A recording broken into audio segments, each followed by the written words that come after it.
Chapter 10, we're going to be talking about women from the 1940s after World War II till a little bit up in the 60s. We're not going to go into great detail because we don't have a lot of time to do a lot of extra. But considering the semester and how it's gone, I think we've done a really good job to get to this point. So let's do chapter 10, and this will be the only thing on your last exam, exam number 4.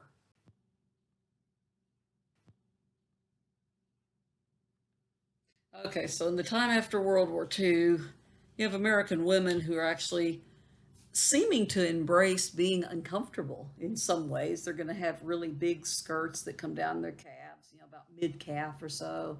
They're going to be wearing these petticoats, or my mom called them slips or petticoats, very old-fashioned type things.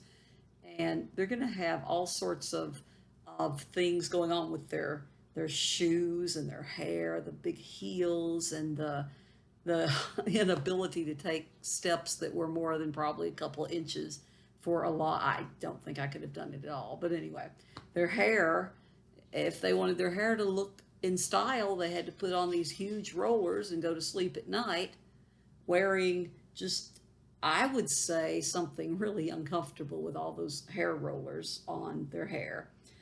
So the hairstyles by the 1950s, right after World War II, we're going to start to see they get really big, just like the 80s, a slightly different style, but still big hair, just like the 80s. And just like the 80s, they're going to have a lot of aerosol spray to keep them in place.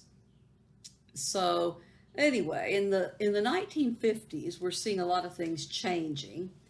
And some of those were, if you recall, we had talked about early on a little bit about clothes and how it's important sometimes to look at the clothing from certain eras, and it tells you a lot about the people.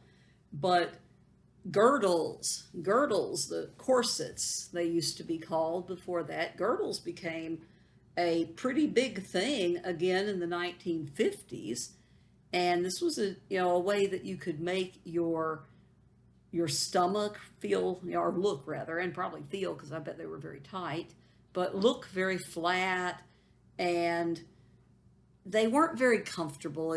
There's stories where they would say that they would get out of their girdles and they would have red welts all over them, or it would be where maybe a little piece of fat had flopped over the elastic band, and it was really painful. And again, my mom talked about girdles at some point. She was born in 1930, so she was grown in the 50s, so she would be living through that. But this era is going to be really different from a lot of other eras that we've seen. It's going to be similar in a lot of ways to the 1920s, and we'll mention that a little bit.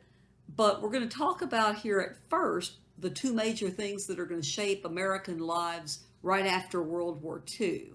Really, the first one, the Cold War is going to shape our lives in one form or another until 1989 to 91, when the Soviet Union finally falls and the Cold War officially ends. And then prosperity and optimism, because just like the 20s, this is one way the 50s are just like the 20s in the prosperity and the fact that they looked forward and thought things were going great and they were moving, making progress, progressive era also. But 1920s and 1950s believe that they're going in the right direction, and you do have a lot of people getting wealthy, but it's not everybody. It's probably not you and me. So after World War II, the Cold War is going to begin because, well, there's a lot of reasons for the origins of the Cold War, but we end up with the United States and the Soviet Union disagreeing over a lot of things. The Allies, actually, from World War II, had disagreed with the Soviet Union because they had no longer, well, they were no longer going to hold free elections. And see, what used to be Russia, traditionally always Russia, since, whenever, had been taken over in 1917, 1918, communist revolution. So you had the Bolshevik Revolution, whatever name you want to call it, we end up with communism. In Russia, overthrows the empire, the last of the Romanovs, and all of that goes on. So we have the Soviet Union now, the United Soviet Socialist Republics, the USSR. And that's what us, me, Cold War babies, that's what we grew up with, was the USSR until 89, when it was falling through 1991. Now, Truman meets at Potsdam at the end of World War II, toward the end, and he's going to accept the border that the Soviets had established. Now, Truman, though, one reason the United States does not trust the Soviet Union, again, besides the fact that they're not having free elections, it's the reason why they're not having free elections. Again, the communist revolution. So communism had the idea, the heart of communism. If you look back at Karl Marx was a socialist who believed that the proletariat, the workers, were eventually going to rise up. They were so angry, would become so angry at the capitalist, or the owners, the ones who are paying them wages. Karl Marx said that the owners are thieves because they only pay the workers for their time. And then the capitalist takes whatever product the workers have made, created in the factories, and the capitalist sells it for a profit, but the workers don't get any of it. So Karl Marx said in the 1800s, 1840s and 50s and so on, Karl Marx had already said that the proletariat, the workers, are going to rise up one day, kill the capitalist, and make everyone equal. In other words, remove social class. Okay, so that didn't happen because Karl Marx also said that a more evolved form of socialism was communism. So what we end up with in the Soviet Union is not this big, equal, egalitarian society where we have the workers and the people who are doing this job and that. It's not this place where equality rules. It's a place where you have very few people in government. Very few people are controlling the true communist government. And I remember learning, I don't know when, it was high school or before, because I remember thinking, what a strange, thing. We talked about communism a lot because it was the Cold War. But communism, I remember learning about how communism is going to encompass almost everything in your life, right? Communism is political, yes, but it's also economic. Okay? Again, based on Karl Marx and his Marxist version of socialism. So what they want to do in communism is to replace private property and an economy that we call laissez-faire, with the government not having ownership, right? They want to replace this private property, profit-based economy with the government owning the major means of production, okay? In other words, the factories and the mines and where you get the resources and all of that. So communism, again, as Karl Marx said, as I said a minute ago, was considered to be a higher and more evolved form of socialism. So what happens over there in the USSR is they're going to still have the ideas of Karl Marx. They're going to still have the two phases of communism ideologically, or at least this is what they believe. Now, Karl Marx, he would say communism and socialism, and to him it meant the same thing, sort of, except that communism had gotten a little bit more perfected. But the two phases of communism were the things that Karl Marx identified. He said, well, after the capitalists are overthrown, then first the workers, the proletariat, are going to control the government and the economy. But you're still going to find that they pay wages. Okay? Now, the second wave, Karl Marx said, would be where you completely got rid of the class divisions, and the production and distribution and everything of your goods would be based on, and this is a very famous quote, the principle from each according to his ability to each according to his needs. And you're going to hear a lot of the Marxist leaders actually say that quite a bit. So it turns out that there's not going to be very many people in control of a communist government. I think, think of the Soviet Union first, but then I think of the People's Republic of China. Do you think the people have much of a say in the People's Republic of China? No, they don't.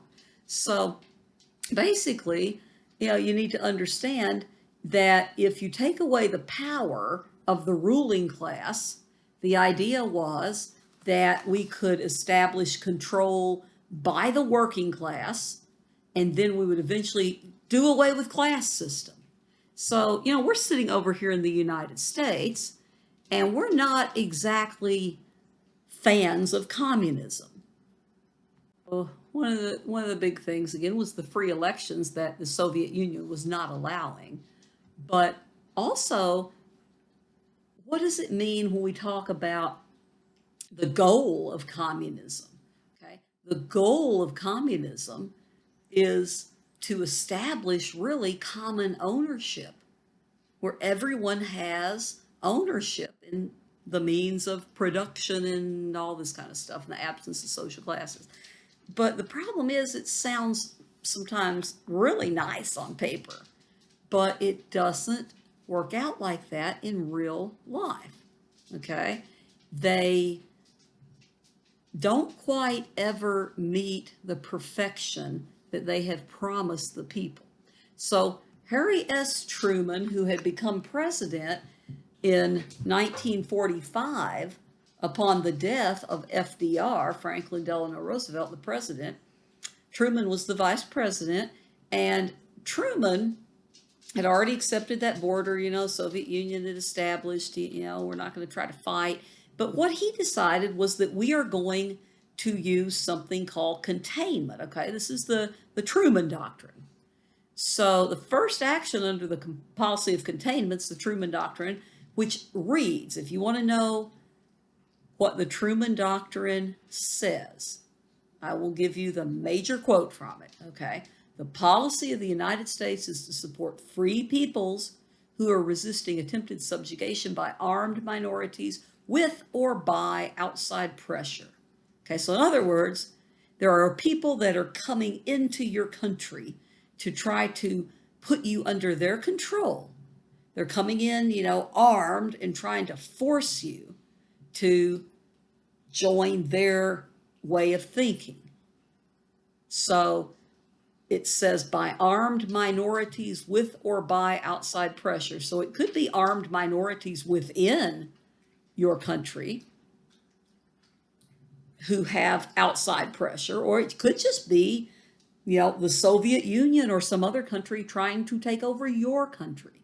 Okay, so Truman wants to begin the practice of containment, which means we don't want communism to spread.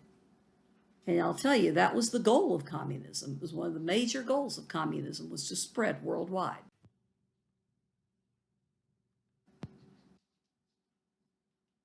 Now, I personally, again, born in the late 60s as someone who grew up with the Cold War and communism making the hair on the back of your neck stand up when you heard about it. I use the, Russia and the USSR and the Soviet Union and the Soviet. I use all of those, synonymously, because that's all kind of referring to the same thing, except in name. I mean, it's still the landmass that was called Russia for a long time, and it's what we call Russia today. Okay, USSR was a political thing and so on. Now, so what are the post-war problems continued here on slide number 4? Well, Russia is going to try to go down and take some territory from Turkey. Okay, Turkey is to the south of Russia, And then you also have over in Greece, we have communists from within Greece fighting basically a civil war to take control of Greece. Now, Truman is going to use Greece and Turkey as the first application of his containment policy. The whole Truman Doctrine thing had come up from a speech that President Truman had delivered to Congress back in March of 1947. And what had happened was the British had decided that they could no longer help the Greek government as they were fighting in that civil war I just mentioned against the Greek communists. So Truman said to Congress, he said, we need to help the Greeks because if we don't, then they're going to fall to the communists. Now, the United States, most people at the time, this is, early in the Cold War, 1947, but most people believed that the Russians, the Soviet Union, supported the communists in Greece. And of course they did. And so they thought that would actually mean that Greece would fall to the USSR, as well as just plain old communism. So what happened was Truman is going to get what he wants because we're going to be able to provide assistance for both Greece and Turkey. Now, the reason again is the British can't do it anymore. They had been helping Turkey as well as Greece. And so we come in and we take over. So that's kind of the situation of what was going on at that point in time. And we knew that the Russians were trying to bring communism either, like he said, from within or from, without, or, however they could get it. So we had to go ahead and use this particular policy. So it became our first actually use of the Truman Doctrine. So he's going to ask for a lot of aid. And in 1947, I think it was something like, what was that, like $500 million, something like that, that Truman is going to ask Congress to approve. Now today, we approve trillions of dollars without the government barely batting an eye. But 1947, $500 million was crazy to send over to Greece and Turkey. But we were also sending over military and equipment and things to help them. And again, he believed that this would hurt the political stability of both countries. And since where Turkey is located is right there on the cusp of the Middle East, that it could even cause uprisings in the Middle East. So he said that instead of, Truman said that instead of us standing back like we had done before in foreign powers until we were, just couldn't avoid it anymore, he's really changing business as usual. He's changing the United States policy to not get involved in conflicts that were happening in certain regions like Greece or Turkey, involving places like, Russia, regional conflicts that didn't involve the United States. He's made it so that we are now in a position where we could possibly go and become, like I grew up hearing this term, we're sort of becoming the policeman of the world in some ways with the Truman Doctrine. Now, it's not the first time. I mean, it had happened a little bit with Theodore Roosevelt and stuff. But after World War II, the United States is called a superpower. So we do have the ability to become the policeman of the world. And that means that we are sometimes stretched really thin as our military and so on. Now, Korea became a hot spot in the early 50s.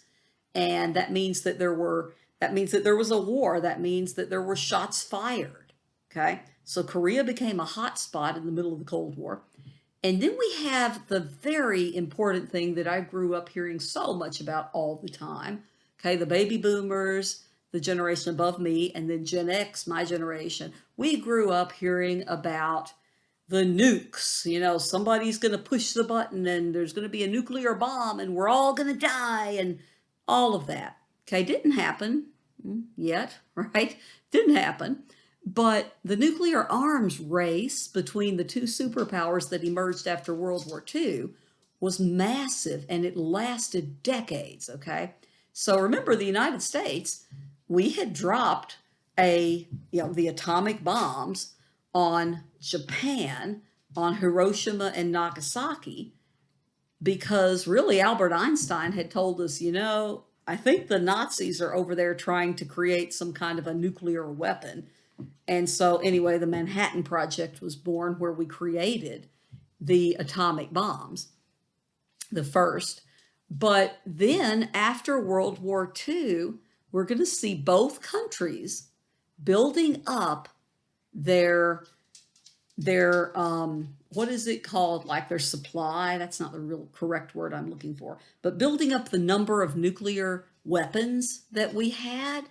And I remember reading at some point when I was a teenager that the United States and the Soviet Union together could destroy the world. I forgot how many times, 150 times we could destroy the world. And all I could think of was, man, you guys, really, it only takes one time. You don't have to have enough nukes to destroy the world 150 times, or whatever that number was. I'm just making one up, but I did read something that said many times over, right?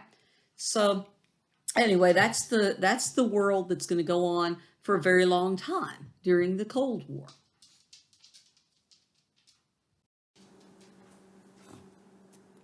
So another way that the 50s and the 20s are very similar.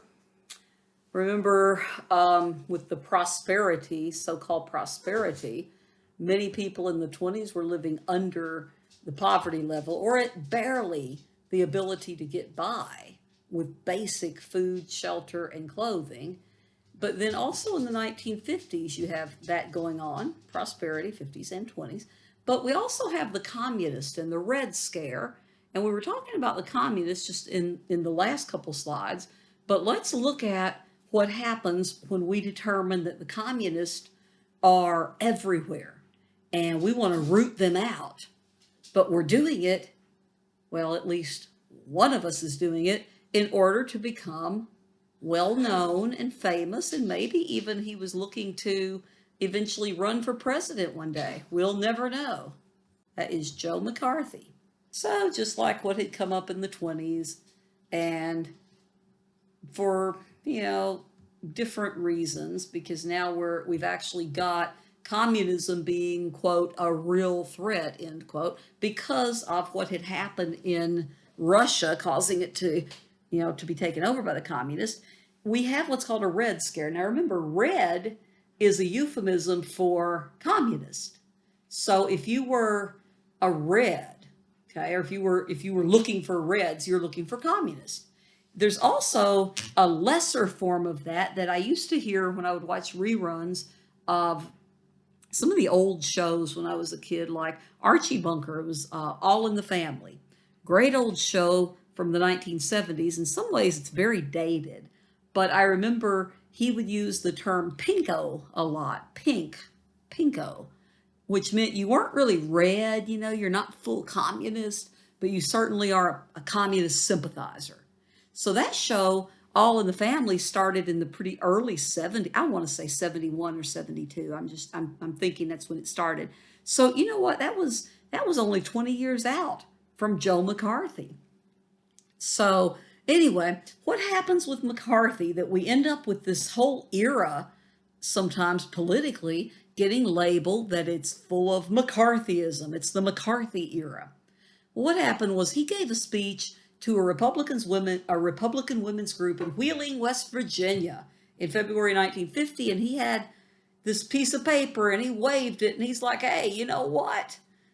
I have on this paper the names of over 200 communists in our State Department in the United States of America.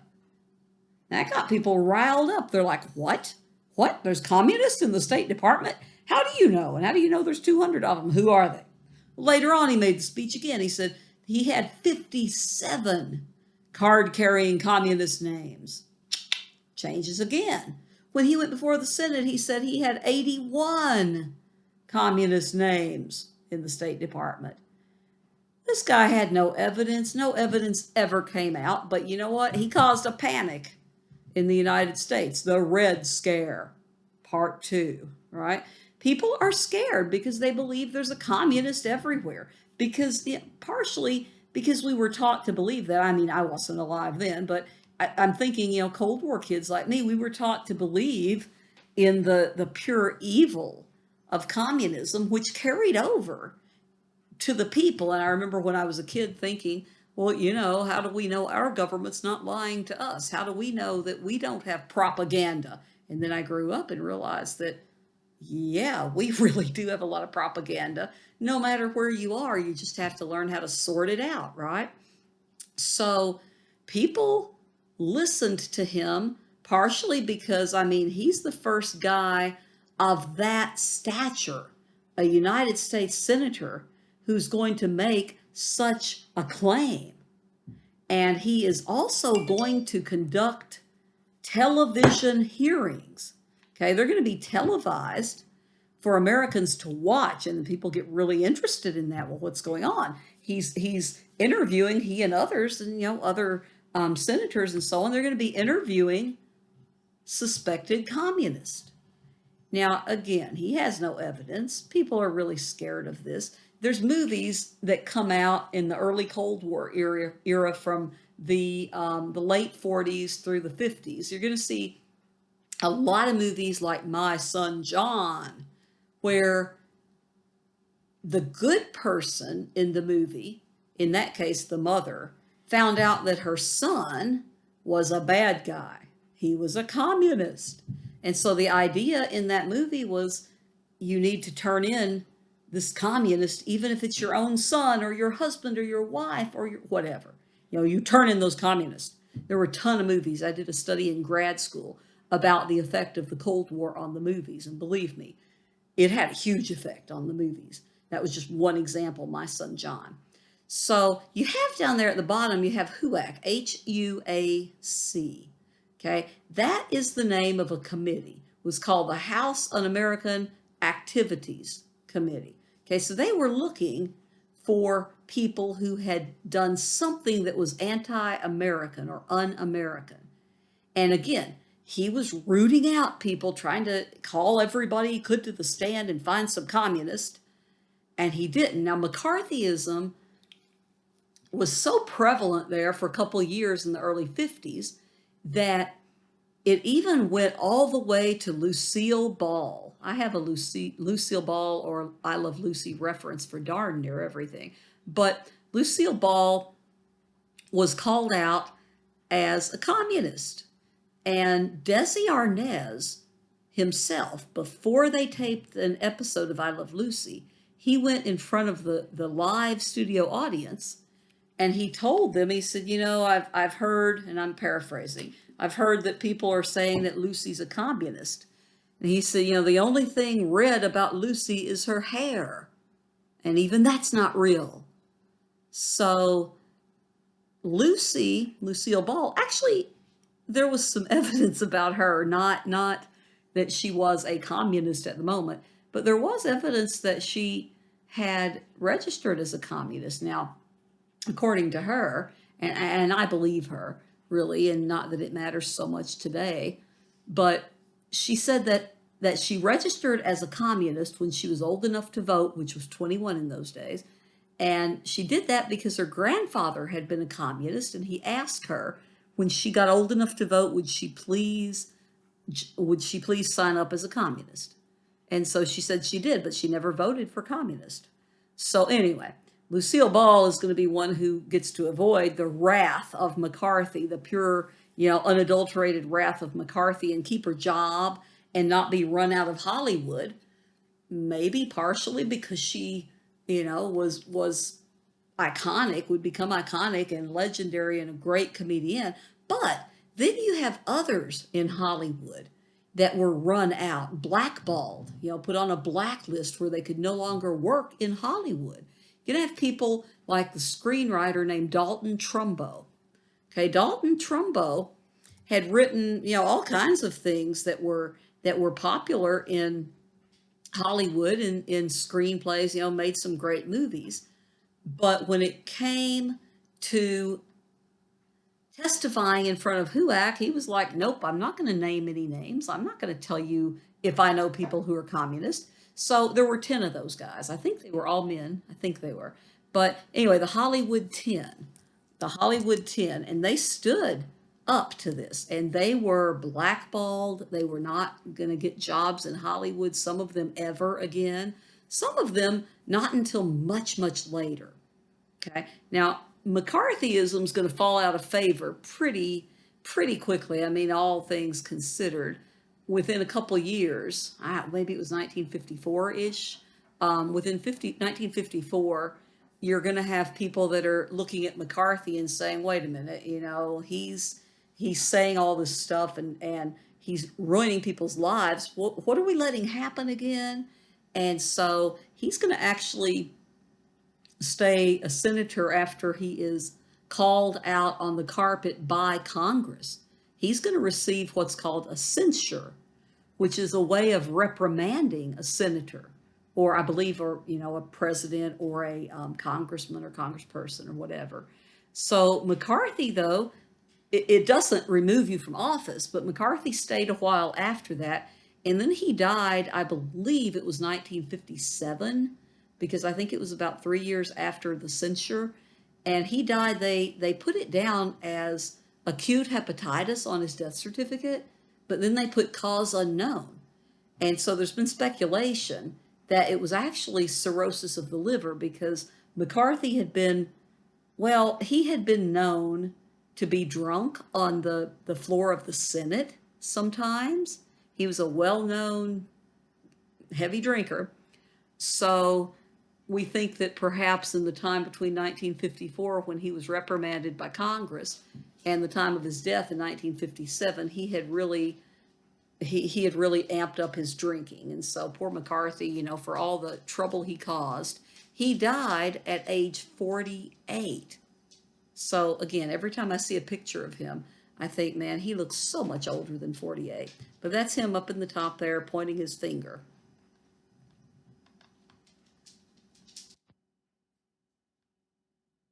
Moving on to the next thing that was playing a big role in the lives of Americans in the 1950s, we have prosperity and optimism.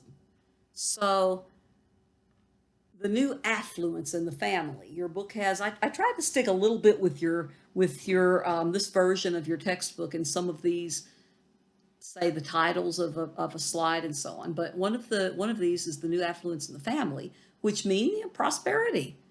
And the focus is on the American dream, having a home and a family and like 3.2 kids or whatever that weird statistic was. But just like the 20s, again, the economy's booming in the 50s. And also, like I mentioned, many Americans live below the poverty line. Look at this number. 1959, 22% of Americans were living below poverty, okay?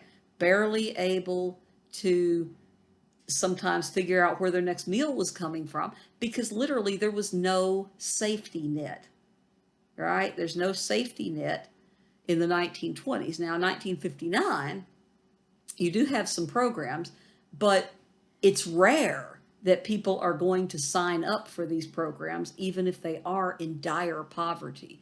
It's still something that was looked on as shameful in the 1950s. Okay. Now we see a lot of people that are living below the poverty level. A big, majority really of them within that 22% are non-white minorities. So that encompasses a lot of people. It encompasses Black people. It encompasses Hispanic people. It encompasses, immigrants of all kinds. So there's a lot of discrimination in the 1920s and the 1950s, remember. So what's happening, though, in the 1950s, the new affluence, we see the rising standard of living. Okay, World War II is over. The men are coming back from Europe and wherever they were stationed, and they're going back to work. And there's something else that's really, well, first of all, you need to understand that you could live below the poverty line, be extraordinarily poor, and your standard of living could still go up, but it might not take you high enough to raise you above the poverty line. Just because your standard of living gets a little bit better, you might make a little bit more money, it doesn't mean you've conquered poverty. Does that make sense? Hopefully that makes sense. But a couple things are out there that are going to help the veterans who have returned home. There was something called the Servicemen Readjustment Act of 1944 that came about as the war was going to end, fairly soon. It was going to end, in August of 1945 with the dropping of the bomb on the Japanese city of Nagasaki. And the Servicemen Readjustment Act, what that means is when the men come back home from war, and there were women, but remember, they weren't officially allowed in combat, right? But when they come back from war, how are they gonna go and get jobs? How are they going to do the work that it takes to come from a war where you could have been killed at any moment? You could have been expected to kill at any moment. How are you going to come back to that life and have any sense of normality or normalcy, as Warren G. Harding said? How are you going to adjust? Well, one thing that it provided for was what's called the GI Bill. GI Bill's great. My dad used the GI Bill as a guy who was born in 1918, as he was almost 50 when I was born. He was in World War II, and my dad came back, and I remember hearing him talk about the GI Bill because when he was growing up during the Depression, he had to quit work and all that. But the GI Bill would pay for you to go to college. Now, again, we didn't have all these student loans back then in the 1950s. You didn't have all these ways to go to college. If you were really, really exceptionally smart, you might find someone who would sponsor you and send you to college and pay for it. You might be able to get a scholarship, but it wasn't the given that everyone could go to college. So what they did was they provided this for the veterans who were returning from World War II. So my dad was able to go. He had taken his GED at some point, and he was able to go to college and get a really good education through the Servicemen Readjustment Act of 1944. Now, he married my mom in 1947, and I guess they're going to be trying to live out the American dream right here at the beginning of the Cold War through the 1950s and 60s, the era that we're talking about. Again, home and a family. So we had home construction being up. We had tons and tons of houses that were being built that were almost cookie cutter out in the suburbs.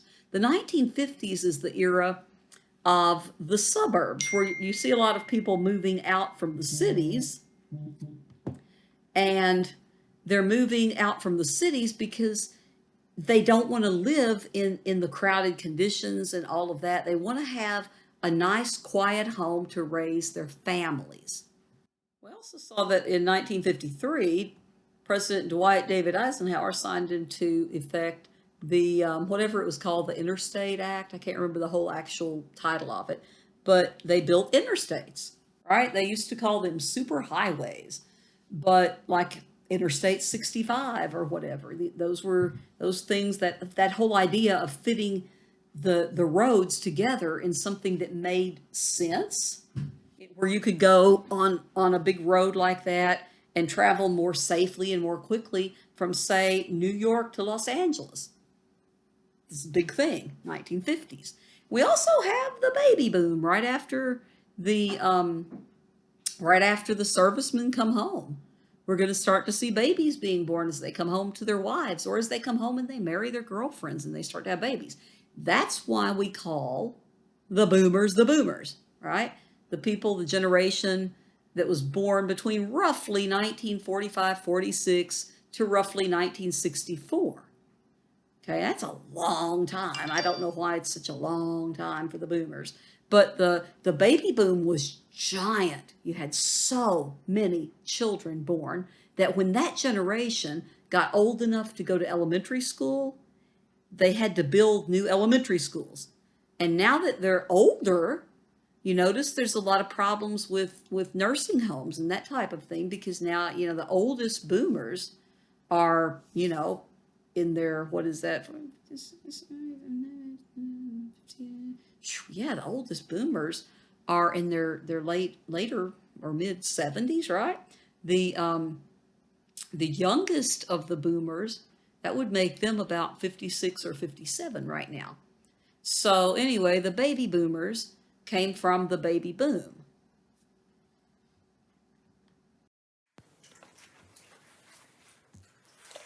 Famous book that changed a lot of things came out in 1963. This was called The Feminine Mystique. And Betty Friedan, she had been a celebrity. After this book was published, she became a celebrity. And she said, really, when she was interviewed and stuff, she said that she was really writing about herself in that book, right? Because she felt like she was the type of woman who was going to be doomed to be a miserable suburban housewife. And she wanted to do something in psychology, be a counselor, but she had maybe wanted to be a professor. She turned that all down because she thought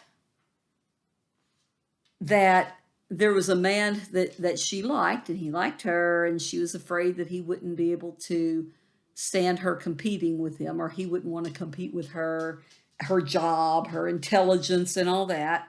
And then as she got older, she said she kind of mused and she wondered if maybe she was just actually scared on some level of going out into the world. But she got married. She had quit whatever work she was doing, and she had 3 or 4 kids. And she started making money writing for women's magazines, and she would write about, all sorts of things.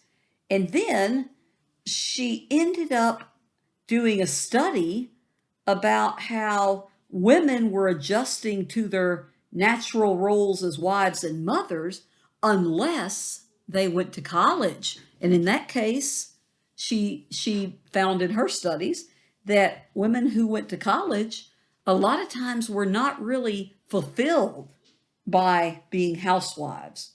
And so she took that and she made that into a book called The Feminine Mystique. And The Feminine Mystique was really interesting. I mean, I read that, I think, probably years ago. I have a copy of it somewhere. But she felt like that women were almost maybe afraid of just going out and trying to compete in the world of men. Remember the whole thing we've talked about all semester about the separate spheres and the men's business world and the women in the home, with the children and all that kind of stuff.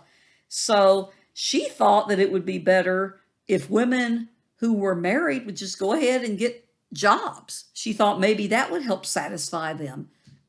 So it turns out when she was writing in the early 60s, somewhere around 30% of women who were married actually did work outside the home. They did have at least part-time jobs.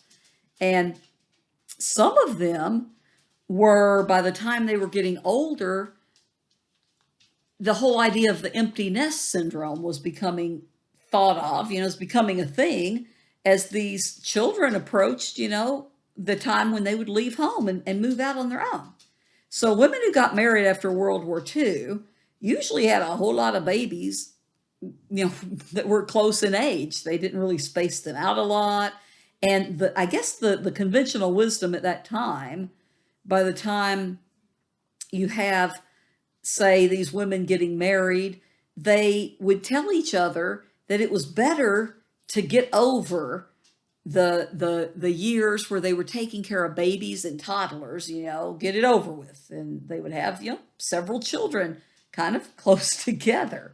So anyway, what happened then, the children, by the time their children grew up and they were going to head off to college or to move out and get a job and get married, whatever, the women were like, wait a minute, what's next? I don't have any children at home. The chores around the house aren't that difficult.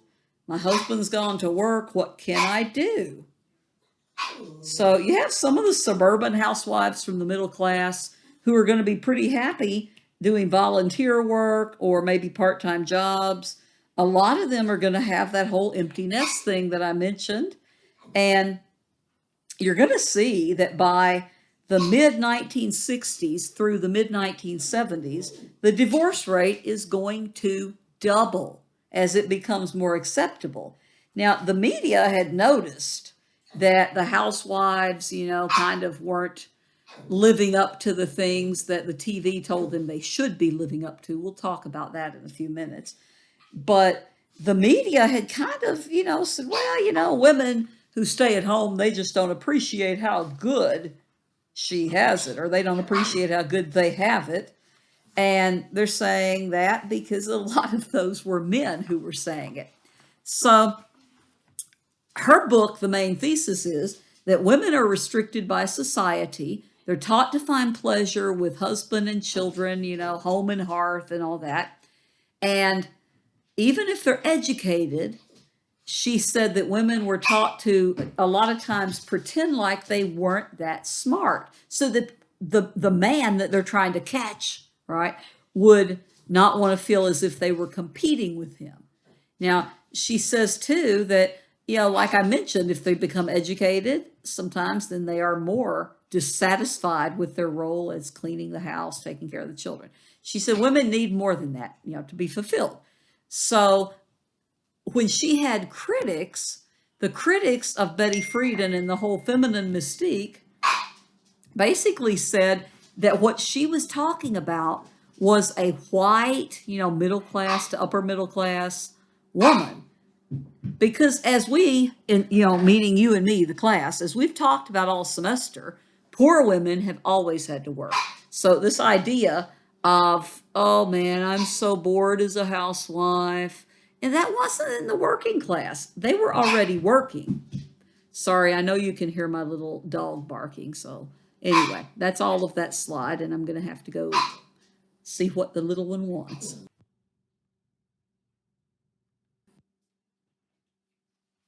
Mentioning Betty Friedan and the feminine mystique kind of leads us into the discussion about women and work at that time, because things have changed. It took a while, but things are changing.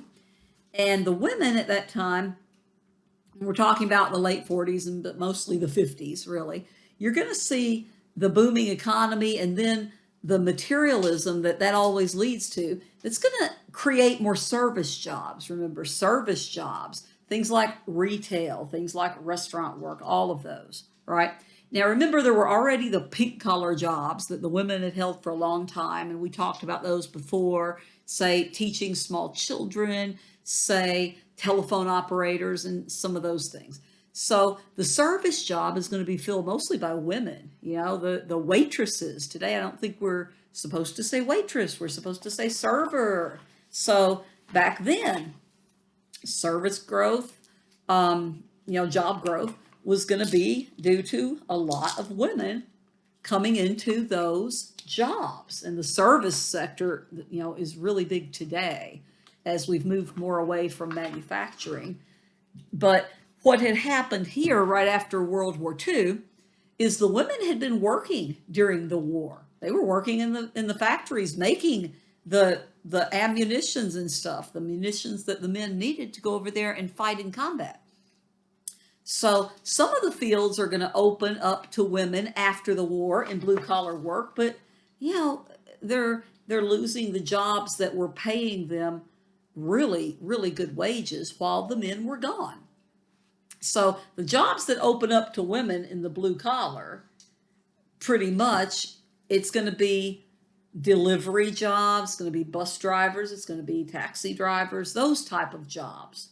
Okay, none of the heavy lifting work type that you see in factories, none of those. So minority women, it's going to be even worse. Okay, the minority women are not going to even see any increase in their opportunities A lot of them are going to end up still in the domestic jobs, and immigrants, a lot of immigrants, because they couldn't speak the language, sometimes they couldn't get anything other than domestic help jobs because of that.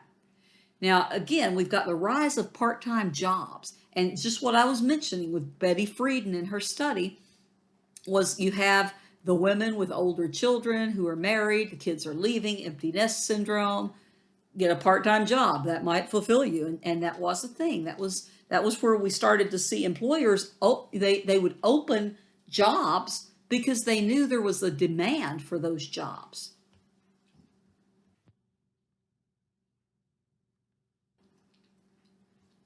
You may recall from the progressive era, women got really involved in the reform movements. So, like the progressive era, women in the 50s and 60s are going to be more involved in these social causes, especially the middle class women, especially the empty nest women, all the things we've just talked about again, coming to roost here, right? Women going out and getting involved in something that would make a difference in their communities. So working class women now, they're trying to keep the gains they had made during the war. Because remember, as I said, a lot of the women are losing their jobs in the factories to the men as they come back from World War II. And so the women who have been able to keep their jobs are usually going to have to take pay cuts, or they're going to actually be moved into some other type of job that, oh, well, the man's here, he can do it now. So they take to activism to try to improve their working conditions and to open up more opportunities. So we have a very important labor union called the United Packing House Workers of America, the UPWA, all those acronyms again. They tried to improve the working women's opportunities. And you know what happened was they opened up this whole new thing. Remember how a lot of the abolitionists ended up being suffragist, and they were kind of tied together. And you see at this point the working class women working for better wages and better conditions and the 8-hour workday and overtime, all that stuff. Things that should have already been a given, but in some places, in some ways, there was still a little fudge room for them. But it helped the working class women then, in some ways, join in with the feminist movement that was rising among the middle class women by the 1960s. Now, women in the UPWA are also going to be out there not just fighting for women's rights, they're working against racism in places like the Anti-Discrimination Department. They're working to fight against racism because the 1950s and 60s, that's the civil rights movement.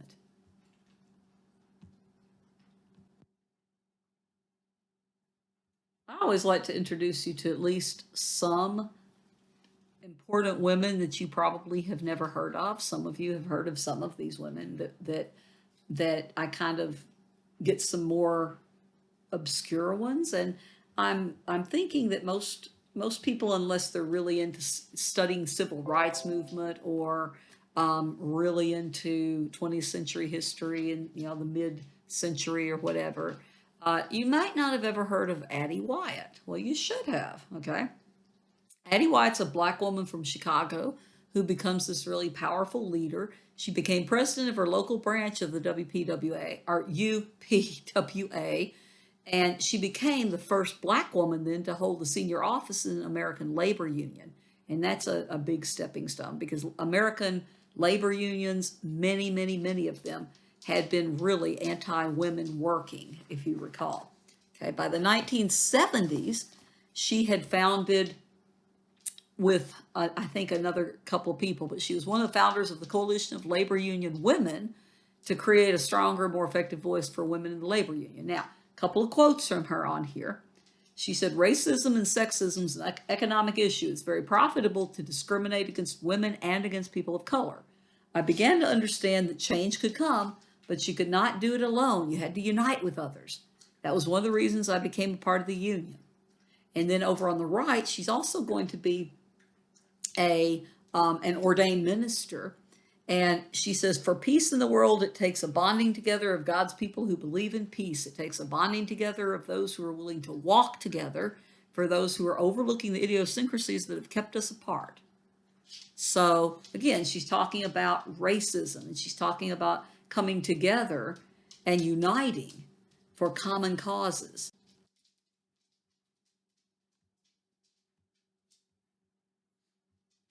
A little bit more about Addie Wyatt. She was ordained, as I said, it was in the Church of God. I believe her husband was also an ordained minister in the Church of God.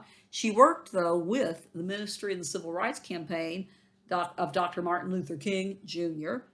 So she was with him, fighting for civil rights, protesting against racism in the March on Washington and the march from Selma to Montgomery, some of the most important landmarks of the civil rights movement.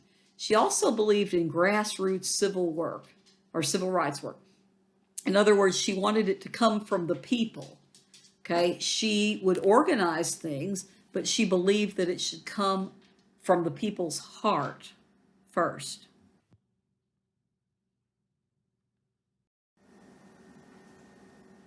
We need to tackle another big landmark in the civil rights movement. We can't possibly hit all of the things that I would like to hit in the Cold War and the civil rights movement and all that.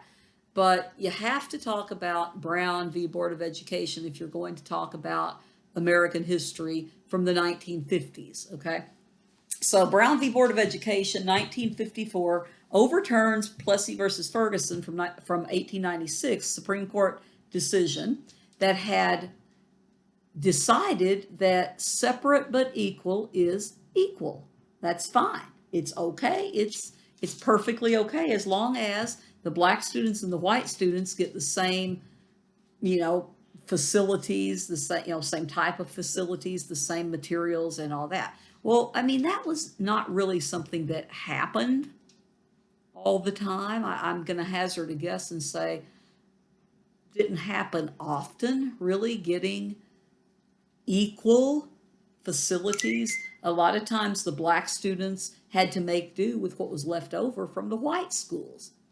So the Brown decision is going to declare that the state laws establishing these schools that were segregated for black and white students are unconstitutional. Okay, remember, Supreme Courts can overturn other Supreme Courts. And it's almost like it's almost like I always think it's like putting your pulse on or putting your finger rather on the pulse of our culture at certain times, because you can see that Plessy versus Ferguson, a product of the late 1800s, separate but equal, it's okay, keep them separate. But then in the Brown decision, the plaintiffs are going to say, well, this system of separation, it looks like it's providing equality to the black and white Americans, but no, really, we're having to use the cast-offs sometimes. So therefore, the black students are definitely not being treated equally.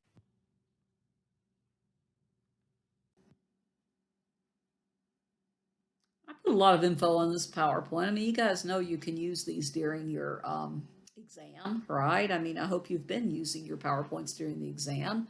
All you have to do is stop the video. There's a place down there, there's a pause button, and then you can browse through the PowerPoints and everything while you're taking the test. I prefer you do that if you need to.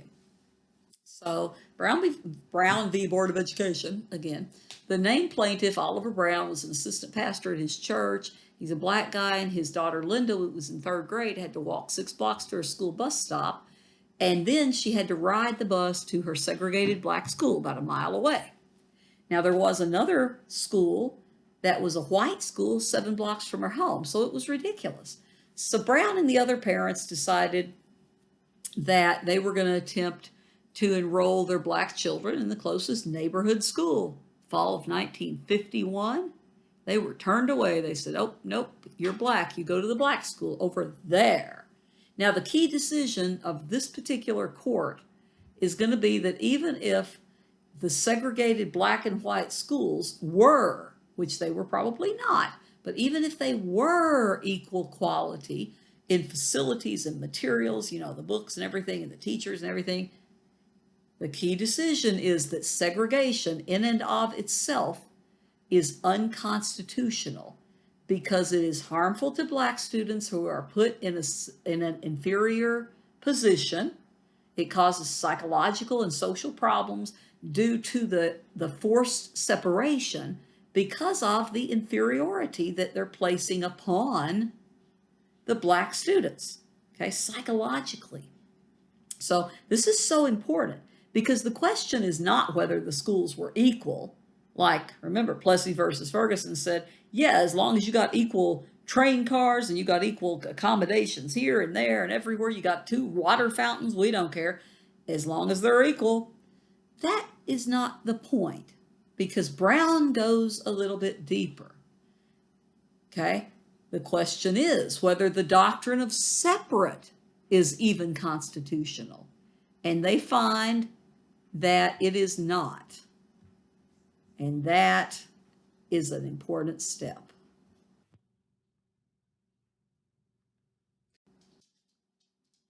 So Brown v. Board of Education, an important step forward for the civil rights of black men and women and children. But now we get to another piece of this, okay? This is the year after the Brown decision. December 1st, 1955, Rosa Parks became famous, and we're still teaching about her in history because she refused to give up her seat in the black section of a bus in Montgomery, Alabama to a white person. Now, the way it was set up was you had black people, they had to sit in the back of the bus. But if the white section, the front part of the bus, if it filled up and a white person came back there, you had to give up your seat to let the white people sit down. And she said no. She was arrested, put in jail, and that night that she was put in jail, the Women's Political Caucus, which was made up of a lot of black professional women, they, in tandem with the NAACP, the National Association for the Advancement of Colored People, which is an antiquated name, but that's what it's called. Okay, they came together and they started the idea of, you know, a boycott. So what are we going to boycott and why? Well, we're going to boycott the bus, the whole entire busing system in Montgomery because of that particular practice. So the idea is now much broader than schools. Okay, it's much broader than whatever. It's the idea is constitutionality something that we're going to look at, and if we do, how far can we take it? Well, if we're talking about the Supreme Court, they have to judge whether something is constitutional. It's kind of their job, right? So what if we make them judge whether or not segregation, separating the races, is actually okay under our Constitution? We're going to have to test it. You always have to test. Brown v. versus, goodness gracious, you guys, Brown v. Board of Education was a test case, right? There's always a test case. The case here, this is going to be a test case, right? They're building up for a test case. So Martin Luther King and others, you know, supported the boycott of the buses. Now, Martin Luther King Jr. is known for saying we need to be resisting, but we need to always be nonviolent. Don't fight back if they're arresting you and all that. It's very powerful, right? So a lot of women, a lot of these domestic jobs that they had on the other end of town in the richer areas. So some of these women are going to walk to their jobs and to wherever else they had to go for months instead of riding. It's close to a year, I believe. Now, 1956, the Supreme Court comes in and weighs in as saying, you know, the segregation in Montgomery is not constitutional. Oh, that's the end, right? Well, not exactly, okay? As I put at the bottom, that's really just the beginning.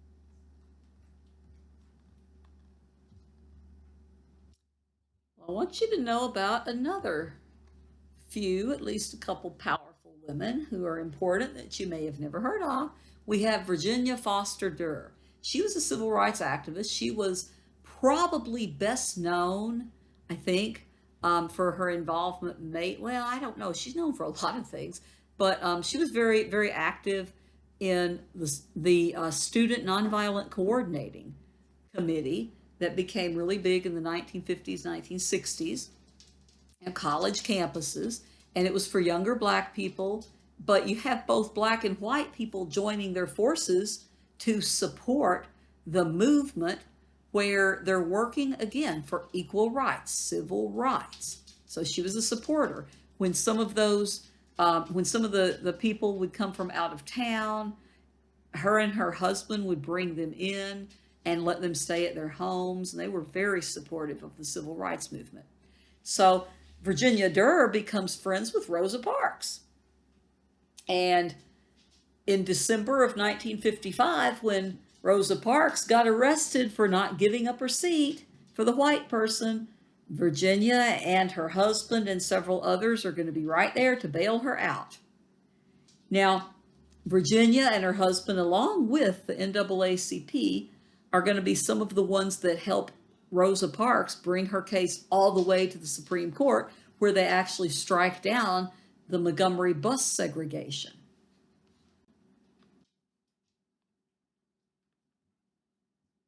Here's a piece of a primary source I found from 1976 from Alabama.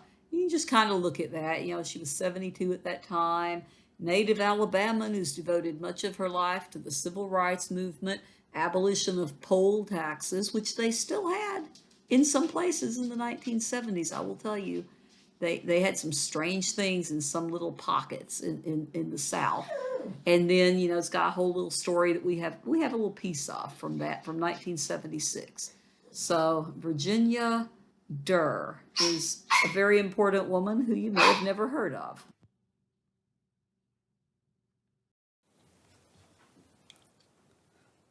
Another important woman you should know from this era is Ella Baker. Ella Baker. She was active in the NAACP and she became a leader in the branch offices.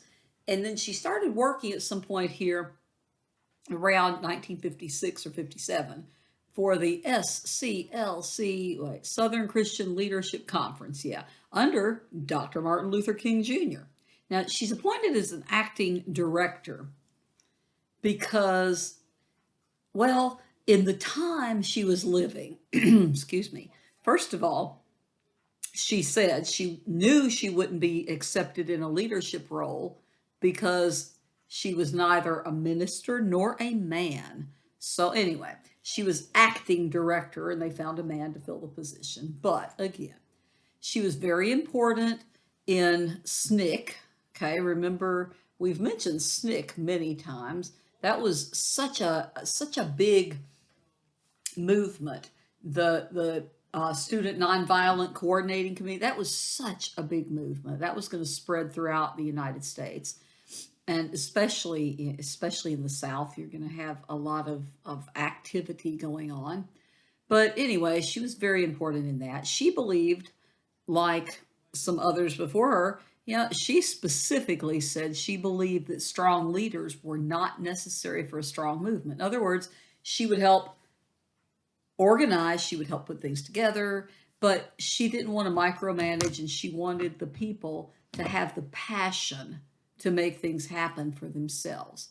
So Ella Baker, pretty amazing.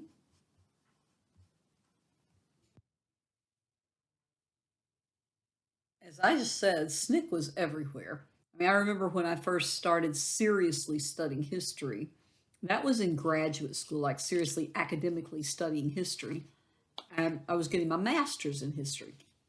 I had a professor who had mentioned SNCC to me in casual conversation because that's, I guess, the kind of stuff historians like to talk about.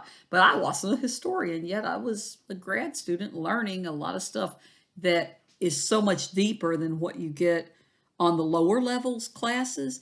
So he mentioned SNCC, and I was like thinking, what in the world? And he also had something on his door.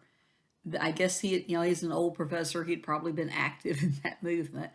But yeah, I mean, it was like understood that everybody knew what that was. And I was thinking, well, I wasn't quite old enough to know that. So sometimes I think that about my students. I'm like, well, surely they know blank, blank, blank. And then I'm like, well, probably not because they weren't born. Same thing with me and SNCC. I was either not born, or I was a little tiny baby by the time they were really in their peak. So anyway, we've got Diane Nash. She was one of the co-founders of SNCC. Now, she had led sit-ins to these, in some of these places that had lunch counters. Basically, come and get a sandwich. You might get some ice cream or something. But the sit-ins were to help integrate or desegregate, right? Break the segregation, because there were a lot of places that would not serve Black people. They wouldn't serve them. Hey, it's a restaurant. We don't want you in here. Okay, we don't serve coloreds, or all kinds of horrible things you would see if you look for pictures from that time in the South. And her sit-in that she had planned and worked with at Nashville was successful. And according to the information I remember about her, the sit-in, of course, this involved having several Black people and maybe some white people, to I guess show that they're unified, right? But it showed their solidarity and all that. But anyway, the thing about the Nashville sit-in was that what I remember from it, she was only 22 when she was in charge of this, and she was the one who was planning the Nashville sit-ins in 1960. And they're going to go from February to May, and she's gonna be a proponent of nonviolence, nonviolent resistance. And they would go out to segregated stores and restaurants, and basically they would kind of do a test run. They would just kind of talk to the manager, and then when they were refused service, they would leave. And then they were told constantly to remember to forgive and to love and feel compassion for the people who are going to be mean to them and harass them. So the Nashville sit-ins that happened, I mean, this was really successful, and Diane was in the heart of this as one of the great leaders of the concept, really. But at which one was it? It was in sometime in that period from, the Nashville sit-ins going, like I said, from February to May of 1960, somewhere in there. I think it may have been in March of 1960 that she and a couple of other students who were doing, a peacefully held, nonviolent protest by sitting there, they were actually served at a restaurant. Okay, so they're going to continue sitting in at lunch counters for all kinds of, months and so on. And she's going to end up having a very interesting life in the civil rights movement. She's going to be arrested, and you haven't protested hard enough sometimes if you haven't been arrested, right? So anyway, Diane Nash, very important person you may have never heard of. She is also going to be connected with the Freedom Rides of 1961. Freedom Rides of 1961, what they're doing is she was actually talking about in a speech at one point, and she's like, we will not stop. There is only one outcome. Now, the outcome was to integrate interstate buses, okay, going into the southern United States that would not allow Black people to ride them. So this was dangerous, okay? This was a dangerous thing. You have people, well, there's all kinds of movies that you could find about the civil rights movements, documentaries and actual movies. But she's going to coordinate some of the freedom rides. You know, she's going to find some riders to bring in. She's going to try to get PR and make sure the media is covering what they're doing very peacefully. So they had, you know, they had the spunk and they had the bravery, but she was bringing a bunch of students who were actually, you know, pretty young into one of these situations. And there was a guy who had been through this before, and his name was Fred something, but he apparently talked to her, and he was someone who worked with Martin Luther King Jr. He apparently talked to her and said, "Hey, you know, young lady, do you know that the Freedom Riders were almost killed here?" Okay, because there was so much violence. I mean, there were some terrifying stories. Look up the Freedom Riders sometimes, okay? But she told him, she's like, "Yes, of course I do, but you know, I'm not going to stop. We're going to continue the ride." So you had black and white people getting on these buses together. And if the black people were asked to leave, then the white people and the black people would stay there because it was not right. So anyway, we're going to have all kinds of things that go on, and she is going to be she's going to be really primary to so much of this because she's credited with playing a key role in getting Martin Luther King Jr. to come to Montgomery to speak in 1961 to support the Freedom Riders. Okay, so she's pretty awesome, and John F. Kennedy is going to appoint her to a national committee that, hang on, I don't know what that was, but John F. Kennedy is actually going to, he's going to actually appoint her to a national committee that is going to be set up to promote civil rights legislation. Now, eventually, after his death, JFK's Civil Rights Bill, or well, the Civil Rights Act as it becomes known, of 1964 passes. Okay, after his death, he's killed November 22nd, 1963, and the next year, President Johnson, his former vice president, who became president upon his death, signs into law rather, the Civil Rights Act of 1964. And Diane Nash played a big role in this. Now, again, who was organizing the Freedom Rides? She played a big role with the sit-ins. Freedom Rides, generally speaking, had CORE playing a large role in them. And this is where you had the Congress of Racial Equality. And again, the idea is to integrate the interstate bus travel and the bus terminals for black and white people to be allowed in equally.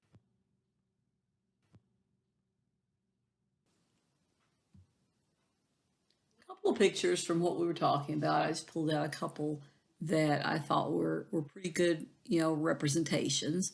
And we have the students holding a sit-in up there, one of the most famous sit-ins actually in Greensboro, North Carolina in 1960. And you have down at the bottom the Freedom Riders. And I notice if you pay attention, well, first of all, I love to look at the clothes because you can see how things have changed so much. But yeah, notice the men are wearing suits and ties and hats sometimes and all kinds of things. They're still 1960s. And suits and ties when you go out in public was standard procedure for professional men or men who wanted to look professional. So you have black and white men who are getting ready to get on the bus, and they're going to ride it down into the deep south, and they're going to deal with a lot of violence. Again, look up the Freedom Riders when you have a chance. You don't have to do it for my class, but I do think it would be really helpful for all of us to know what things that some of our fellow countrymen have suffered to get to where they are today.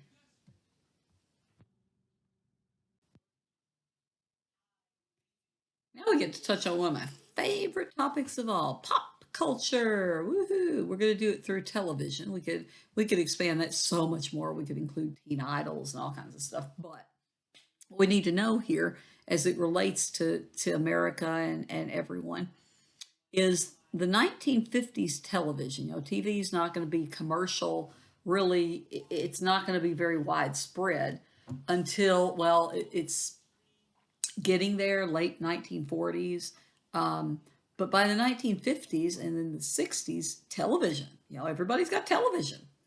And it was 1966 when all of the TV shows were changed over from black and white to color. That was the banner year where they actually changed it all over to color.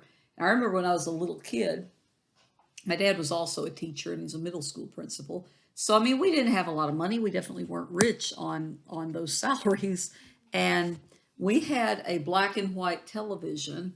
And I remember being so fascinated when we went to get a car one time that there was a TV in the car, the car dealership. And they're like, yeah, you go and sit and watch the TV. And it was basketball. And I was like 8. And I didn't know or care anything about basketball at 8 years old. So I remember watching it and I was like, wow, this is so cool. Because what a shock. And then we got a TV that was 19-inch. It had this weird little stand that was built in. It was a strange little TV. And it was 19 inches. That was it, 19 inches. Think of today.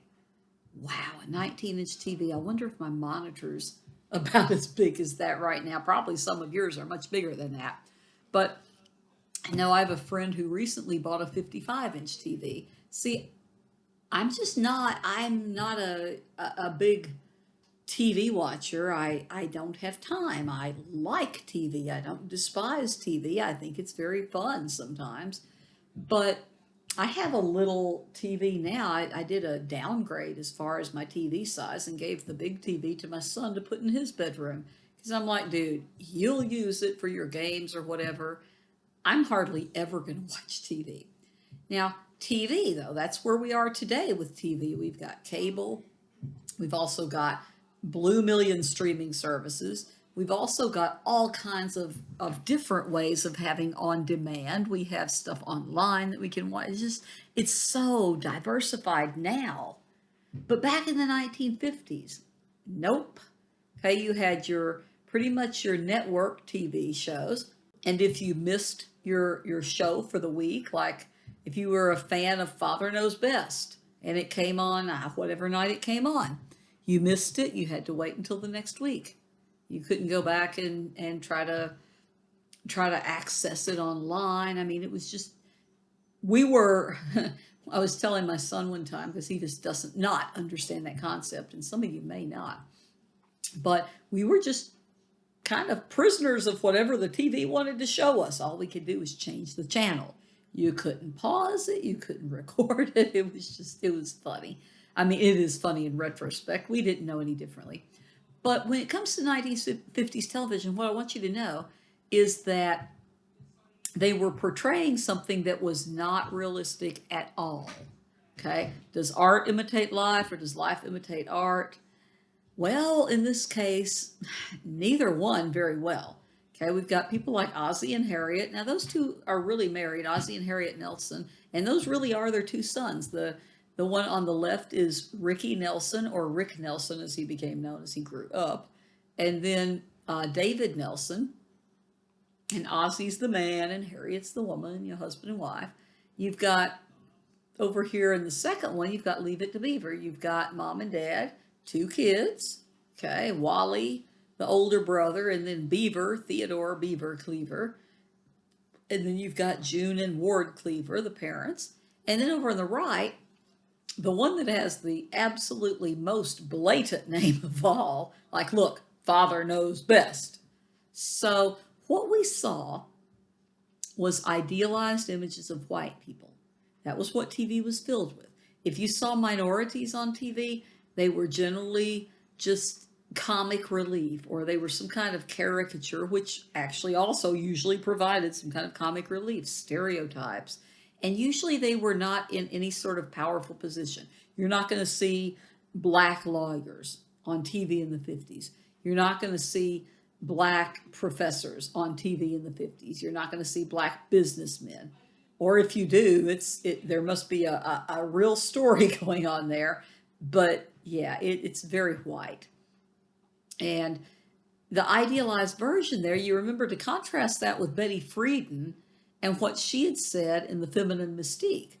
You know, are these women happy just staying at home and taking care of their husband and children? Is that their fulfilling life? For some of them, absolutely. For some of them, not at all. But it was almost like when I did a study on this one time too, about how realistic this stuff was, how close to real life it was.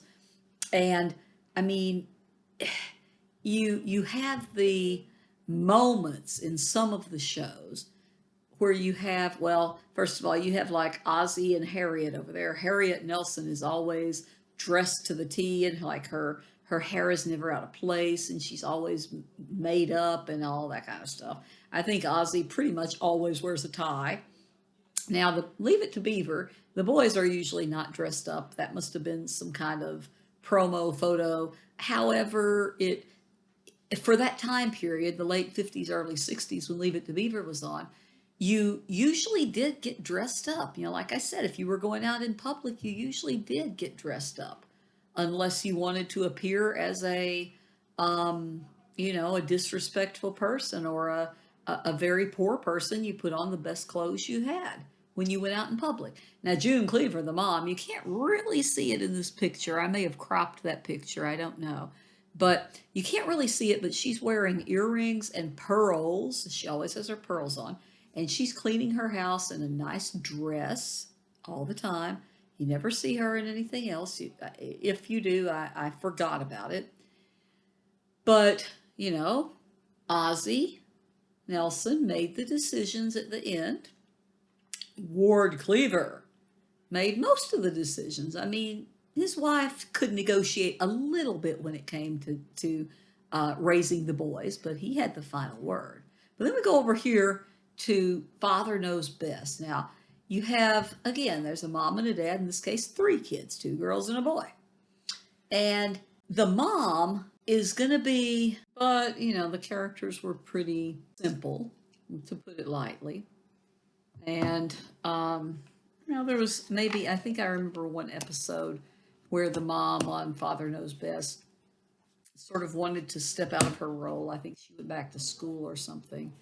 And usually what would happen is by the end of the sitcom, by the end of the half an hour or so, they would solve whatever problem it was and everybody would be happy. And so I think the media, I remember reading some stuff about this, that the media at the time thought that these type of TV shows were meant to give the American people something to strive for, right? Something to be like. So, okay, I mean, that's not everybody's idea of perfection, but that's what they thought at the time anyway.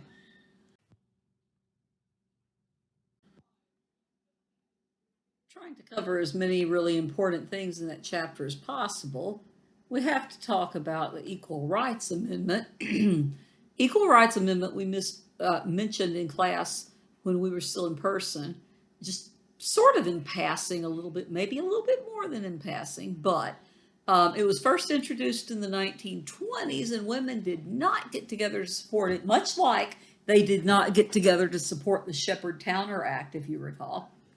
But some people argued that it would help women by striking down these laws and policies that hurt their rights, which makes sense to me. Maybe it doesn't to you, it makes sense to me, I don't know. Now, some women's organizations, such as the League of Women Voters of all people, opposed it. Now, the women labor union leaders were generally loudly and strongly opposed to it. Why on earth are these women opposing the Equal Rights Amendment? There's quite a few reasons why some of these women were against the Equal Rights Amendment? Well, first of all, I mean, you're going to see that even Eleanor Roosevelt and a lot of the people who were associated with the New Deal opposed the ERA because they thought it was made up for middle class women, but that working class women needed more government protection for their jobs and their treatment at their jobs and their pay at their jobs. So you had, say, the American Federation of Labor, the AFL, one very powerful labor union, and they were afraid that the amendment would get rid of protective labor legislation for women too.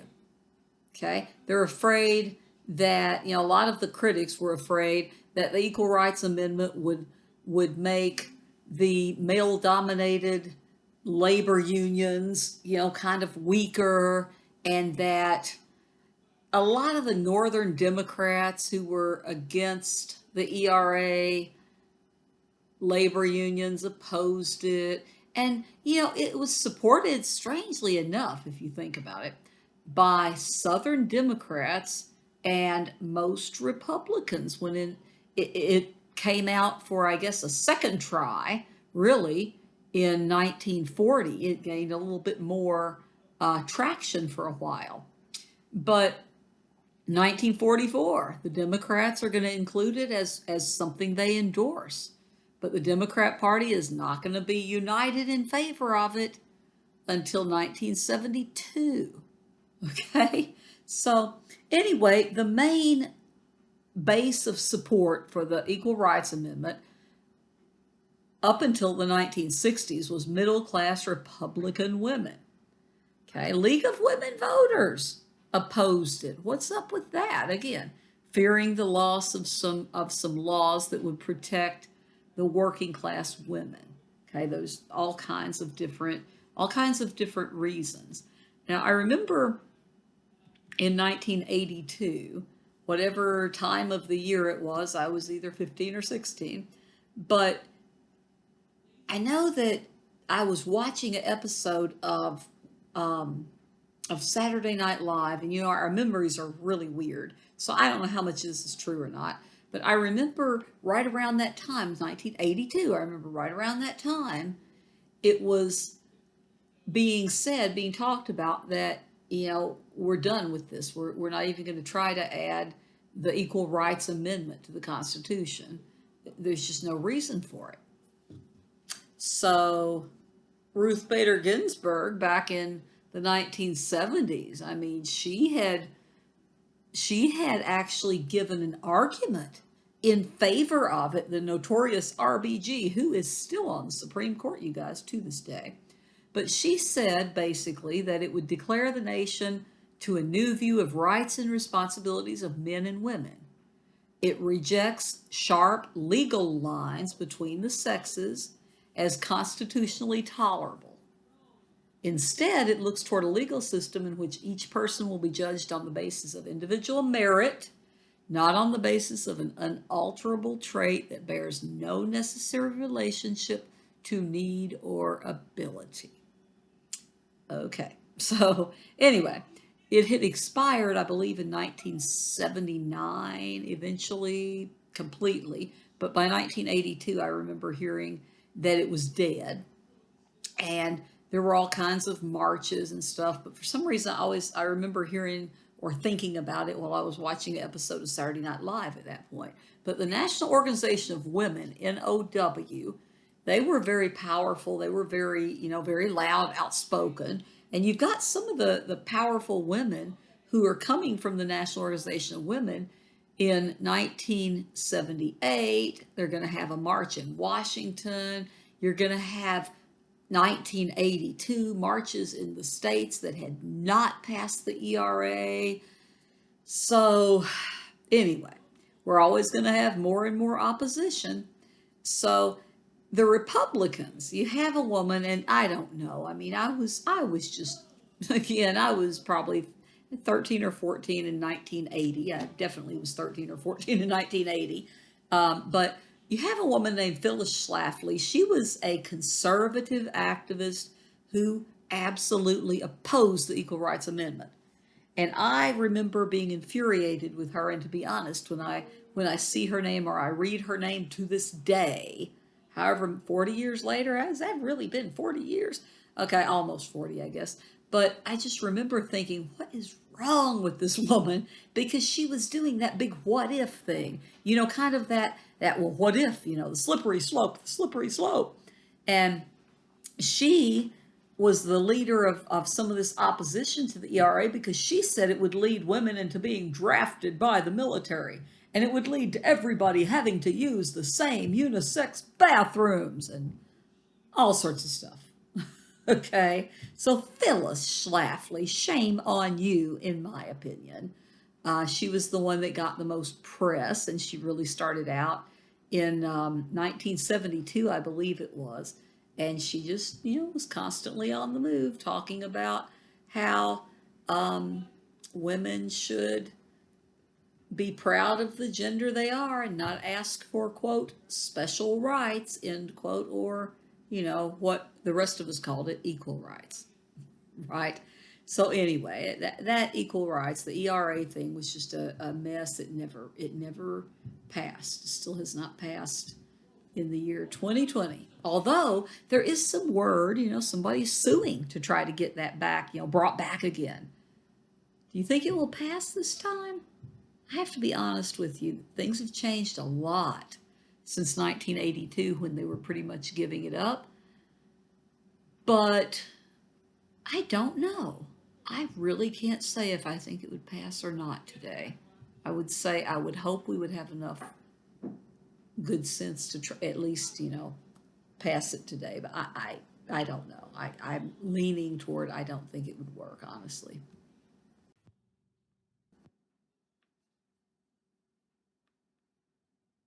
The last great female leader that I'm going to introduce you to that you may or may not have heard of is Esther Peterson. Nothing. Esther Peterson. I wish I could edit this, but I can't. It just has to all be the way it is. Esther Peterson. Now, she becomes a paid organizer for the American Federation of Teachers, one of the most, populated unions in the country. And she's going to become the first lobbyist for the National Labor Union Relations Board in the United States, up in Washington, D.C. 1957, she's going to join the Industrial Union Department of the AFL-CIO, becoming its first woman lobbyist. Okay, so she's doing a lot of different things, and she has a great relationship with the unions. She knows a lot of people in the unions. She would be a valuable resource if you needed to negotiate with the unions for anything. Now, she was appointed by President John F. Kennedy to be the director of the United States Women's Bureau. Now, she proposed something called the President's Commission on the Status of Women in 1961 because she believed that this would actually help working women.